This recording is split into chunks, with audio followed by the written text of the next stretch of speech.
what, Erika? I am so thrilled about this task force from the vice president. This might be one of the most important things this administration, Erika, has done thus far, because there's so much anger out there from American taxpayers, large and small, who say, I work hard to pay my taxes only to see billions of it stolen and either sent overseas in bags of cash on airplanes, or in the case of Los Angeles, by these hospice providers who are just pocketing the money.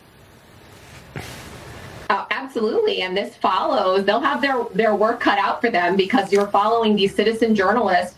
Most recently, Chris Rufo, City Journal, who put out a report that $150 billion, 25% of Med-Cal, is also lost to fraud. That's in addition to what has already been announced by Vice President Vance. So this follows Minnesota, Nick Shirley, and what he uncovered. I think the American people, as you said, they're very upset about this, because we do work hard to pay these taxes, and to see it be wasted away in fraud is infuriating. There's a lot of that to crack down on. So glad to see Vice President Vance getting to work. Absolutely. And using the power of government, the subpoena power, and also looking at whether it is tax returns, John, et cetera, business filings, et cetera. You can find that fraud. And it's almost shocking that we haven't done it before. But, we've heard now that it's not just California, it's not just Minnesota, also New York, John. We've heard a lot of reports and a lot of conversations now around I call it the homeless industrial complex, that it takes place here in New York City, and the fraud and the stealing that might be happening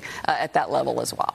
Yeah, with fraud, you have a situation where the fraudsters are stealing money from people who really need help from the government. And moreover, all of this fraud drives home the point that maybe there is room to cut taxes. We don't need tax hikes if tax hikes in part are just going to fund more in terms of fraud. The bigger the government gets, the greater is the risk of fraud. Erika, I wanted to get your kind of take on this whole of government approach we're seeing in so many levels with this administration, whether it is going after fraud, whether it is dealing with prescription drug prices. We're now just a year over the president's first term. What has really stood out to you as far as the work that they're doing?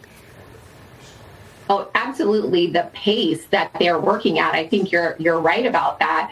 Tackling all of these major issues with such expediency. Even when we talk about Pam Bondi leaving, if you think about over the past year, what she's accomplished, what's been accomplished in the education department, even so much as them moving out of their building because they have cut so much of it. That ultimately trickles down to savings for taxpayers, lower taxes, lowering the deficit long term.